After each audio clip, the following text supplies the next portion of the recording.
Bonjour à tous et bienvenue dans cette vidéo. Nous allons commencer les manipulations qui consistent à extraire le réseau hydrographique et calculer et délimiter le bassin versant. Pour une meilleure, en cas d'intervention dans une zone ou bien dans un bassin versant, la connaissance des réseaux hydrographiques et d'autres caractéristiques du bassin est nécessaire et fait partie aussi des études pour une meilleure décision. Le réseau hydrographique, on l'extrait à partir d'un modèle numérique du terrain. Auparavant, les gens délimitent le bassin versant d'une manière manuelle, et avec l'arrivée des outils informatiques, on a la possibilité de délimiter le bassin versant à partir d'une image, c'est-à-dire modèle numérique du terrain.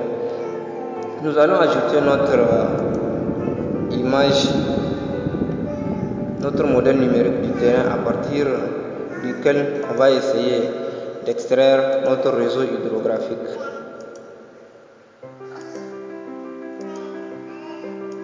Voilà, ça c'est une image, un modèle numérique du terrain.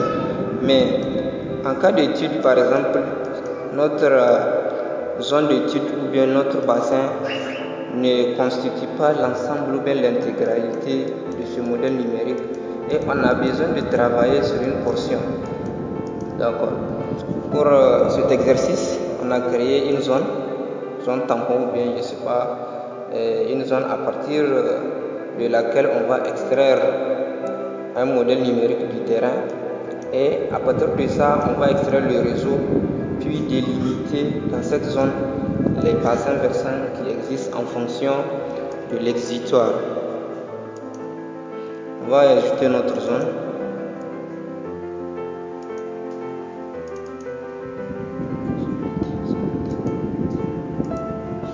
Voilà, ça c'est notre zone.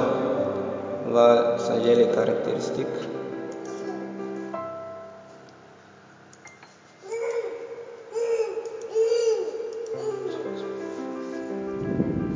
Voilà, ça c'est notre zone. Donc nous allons couper ou bien extraire à partir de cette zone un modèle numérique du terrain. Comment nous allons procéder? On va rentrer dans Spatial Analysis Tool, extraction. Ensuite on fait extraction by mask. Extraction by mask. On va mettre notre modèle numérique, l'ensemble, et on va mettre notre zone d'étude. La manière dont on a créé cette zone d'étude, et on a vu ça, ou bien cette zone tampon, on a vu ça dans les vidéos passées. Vous pouvez regarder les vidéos passées pour en savoir plus, les manières de créer des shapefiles. Voilà, on va laisser ça par défaut. Ça arrive.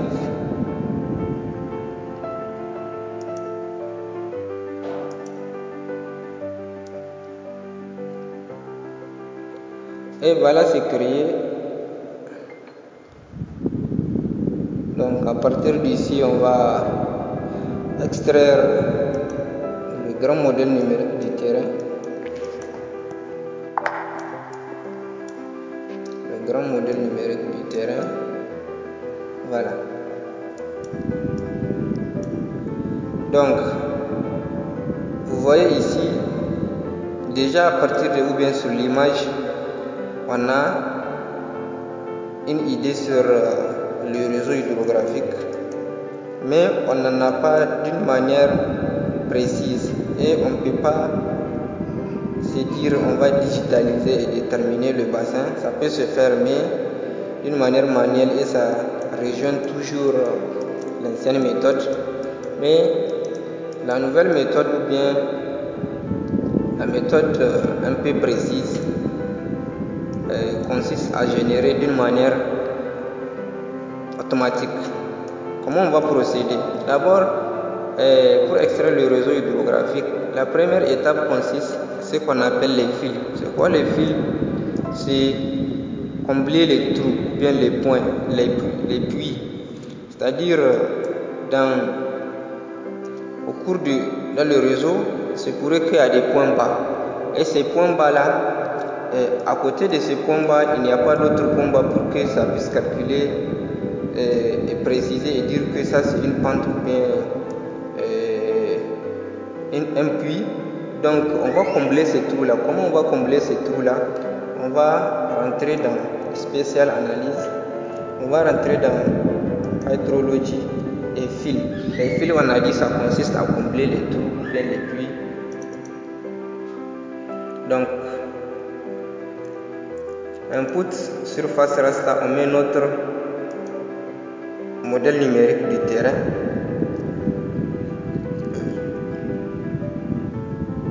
Et on met OK. On va attendre l'arrivée.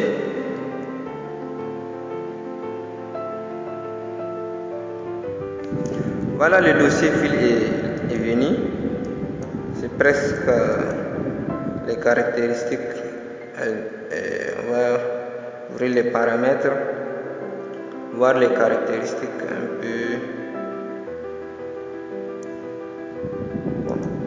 Dès ici, par exemple, on voit que à partir du modèle numérique du terrain, la plus basse altitude c'est 169 et la plus grande c'est 542.